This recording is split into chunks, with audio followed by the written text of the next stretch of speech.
Bueno, el ejercicio 4 del trabajo práctico número 1 sí va a ser el primero que vamos a ver así con videos. Los primeros 3, en particular 2 de esos son de leer artículos de la Constitución. Sí, ustedes en la Filmina ya tienen subido un poco a qué apunta cada ejercicio, pero la idea es que no tienen cosas que sean de mucha comprensión o de mayor complejidad en ese sentido, y por eso es que no los tienen desarrollados con un video, ¿sí? En el caso del ejercicio 3, es de que ustedes vayan y busquen los datos, en las Filminas van a ver un ejemplo, pero ustedes háganlo con los datos como a ustedes les parezca, ¿sí?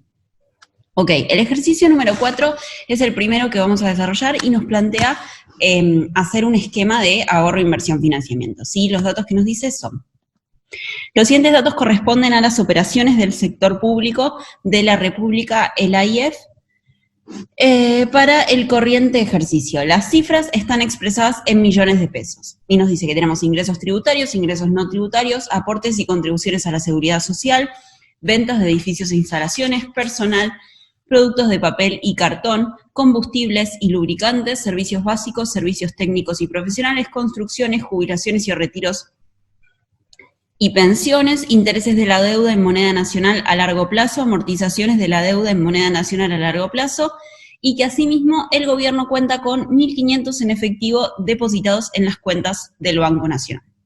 Ok, entonces, ¿qué es lo que hay que hacer? Clasificar. Bueno, nos pide, además de que encontremos una serie de resultados, lo clave va a ser acá clasificar todas estas partidas en qué va a ser ingreso corriente, qué va a ser ingreso de capital, gastos corrientes, gastos de capital, y después fuentes y aplicaciones financieras, ¿sí? Y a partir de esto ir encontrando los diferentes resultados que nos piden. Mi sugerencia es que usen el enlace que ustedes tienen en el trabajo práctico, ¿sí? En la consigna, y que vayan viendo cómo se maneja, digamos, el manual de clasificaciones presupuestarias en general.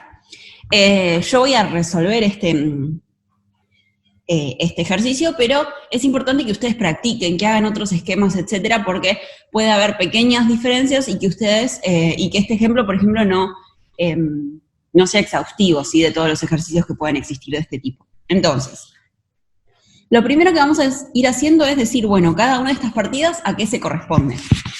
Bueno, claramente, lo primero que tenemos son los ingresos tributarios, ¿sí? Los ingresos tributarios van a ser claramente parte de los ingresos corrientes, ¿sí? Los ingresos no tributarios también van a ser ingreso corriente. Y lo mismo va a pasar con los aportes y contribuciones a la seguridad social, ¿sí? Si ustedes se fijan y van al manual de clasificaciones, van a ver que nos dice, los ingresos corrientes incluyen las entradas de dinero que no suponen contraprestación efectiva, como los impuestos, las transferencias recibidas, los recursos que suponen algún tipo de contraprestación, es decir, por venta de bienes, prestación de servicio, por cobro de tasas, derechos, aportes y contribuciones a la seguridad social, y las rentas que provienen de la propiedad, ¿sí? Claramente, entonces, todo esto que vimos acá encuadraría en ingresos corrientes. Ok, después tenemos el caso de la venta de edificios e instalaciones. Bueno, eso claramente va a estar dentro de la categoría de ingresos de capital, ¿sí? Y después ya tenemos la mayoría de los que vienen van a ser gastos. Ahora vemos lo que queda. Pero con respecto a esto, ¿qué nos dice el manual? Nos dice, los recursos de capital se originan con la venta de activos, la variación positiva de la depreciación y amortización, las transferencias recibidas de otros agentes destinadas a financiar gastos de capital, la venta de participación accionaria en la empresa, la recuperación de préstamos en la medida que los mismos se realicen en cumplimiento de los objetivos de la política que persigue la Administración Nacional, ¿sí? Entonces vemos que claramente la venta de edificios está en ese caso. Ok. ¿Qué va a pasar con los gastos? Bueno, los gastos, la mayoría de ellos, de los que tenemos acá, van a ser gastos de consumo, ¿sí? Por ende, gastos corrientes. Entre esos tenemos el gasto en personal, el gasto de productos de papel y cartón, combustible y lubricante, servicios básicos, servicios técnicos y profesionales. Todos esos entonces van a ser gastos corrientes. Después vamos a tener otros que van a ser claramente gastos de capital, ¿sí? Como es el caso de las construcciones, que acá nos viene dado. El caso de jubilaciones y retiros y pensiones. Bueno, este va a ser un gasto corriente, pero la naturaleza es muy distinta de los otros que estábamos viendo, ¿sí? Va a ser lo que se llama prestaciones a la seguridad social, ¿sí? Lo que les recomiendo es que con los gastos ustedes hagan lo mismo que yo hice con los ingresos, buscar la definición dentro del manual y ver qué va, qué no va de vuelta para no quedarse solamente con lo que dice el ejemplo, ¿sí? Ok. Después nos dice, intereses de la deuda en moneda nacional a largo plazo. Bueno, los intereses de la deuda es algo que para cualquier estado es un gasto corriente, ¿sí? Entonces lo vamos a poner dentro de gasto corriente por más que nos diga que es a largo plazo. Mientras que las amortizaciones de la deuda, es decir, los pagos de capital que tiene que hacer, van a ser aplicaciones financieras, ¿sí? Ok. Pasemos entonces ahora a construir un poco el esquema de ahorro, inversión, financiamiento con todo lo que yo ya vine diciendo. Entonces, dentro de los ingresos corrientes, ¿qué tenemos? Los ingresos tributarios, los aportes y contribuciones a la seguridad social y los ingresos no tributarios. Ok, como vemos, acá tenemos los montos de cada uno, que de vuelta estaban en millones de pesos, los sumamos y tenemos el total de la categoría 1, que eran ingresos corrientes. Vamos a la segunda, gastos corrientes. Gasto de consumo, todo lo que yo dije, ¿sí? Personal, papel y cartón, combustibles, servicios básicos y servicios profesionales, ¿sí? Todo eso lo tienen dentro de estos 1.620 pesos. Además tenemos los intereses, ¿sí? De 500 pesos, que están en esta categoría, intereses y otras rentas de la propiedad, y prestaciones de la seguridad social, que como ya habíamos hablado, eran estos pagos de jubilaciones y pensiones. Ok. Entonces, el primer resultado que nos pide el inciso A es encontrar el resultado económico. Bueno, el resultado económico no va a ser otra cosa que ingresos corrientes menos gastos corrientes. Y si ustedes hacen la resta, tenemos que nos da estos 130 que tenemos acá. Bien, para encontrar los otros dos resultados que se nos pide, ¿sí? Resultado financiero y resultado primario, vamos a pasar a considerar de cuántos son los ingresos de capital y los gastos de capital, ¿sí? Los ingresos de capital van a ser de 500 pesos, ¿sí? De 500 millones de pesos, perdón, donde solamente tenemos una única categoría. ¿Cuál va a ser esa categoría? Bueno, va a ser esta venta de edificios que nosotros ya charlamos cuando vimos el enunciado, ¿sí? Y dentro de los gastos de capital vamos a tener los 2.500 que teníamos en construcciones, ¿sí? Por eso acá no tienen el desglose porque solamente hay una categoría dentro de cada uno, ¿sí? En el caso de los ingresos de capital, esta venta, en el caso de los gastos, las construcciones, ¿sí?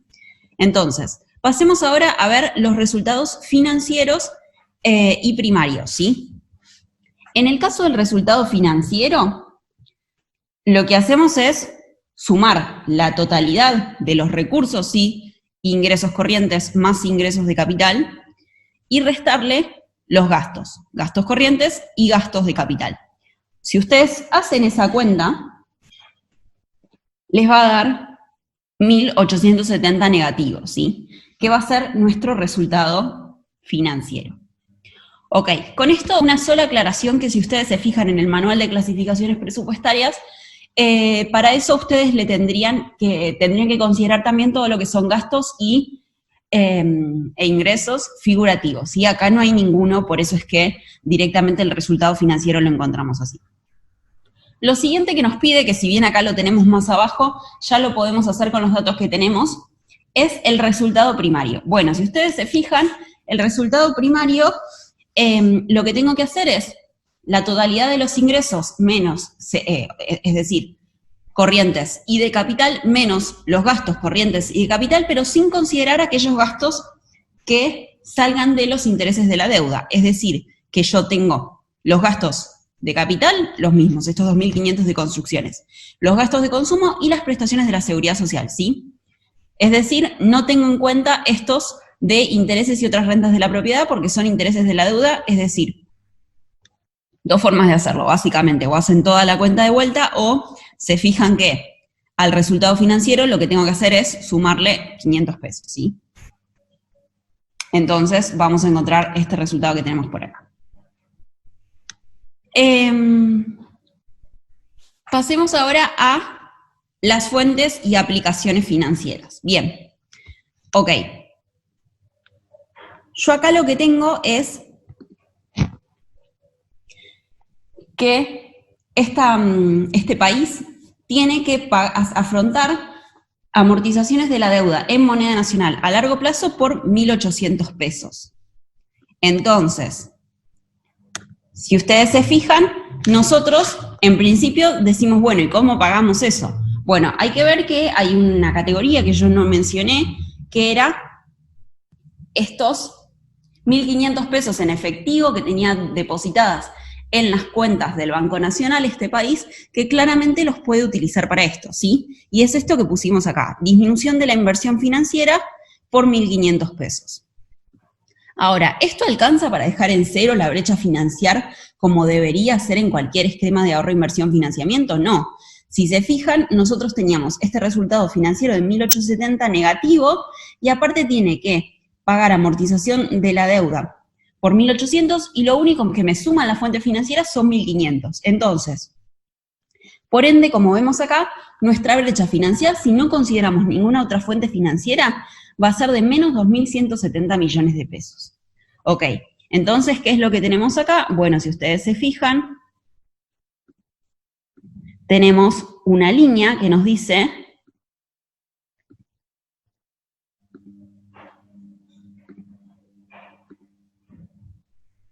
ay, disculpen, no sé qué están viendo ustedes en la pantalla, pero a mí se me salió una nueva característica de no sé qué y se complicó.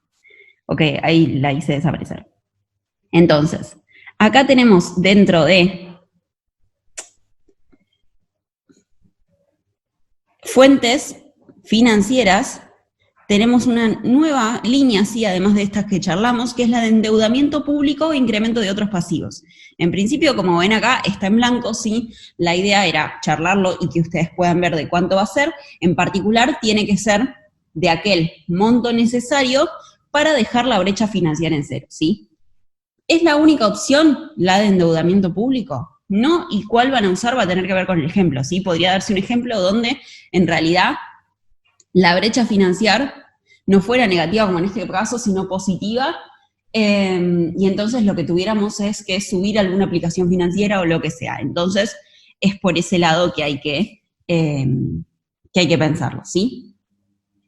Otra cosa que nos pregunta es, si el gobierno no tuviera acceso al mercado de capitales, ¿cómo podría, qué política recomendaría para lograr el equilibrio de las cuentas públicas en el corto plazo? Bueno, sí, o sea, hay diferentes formas de verlo, pero la idea es que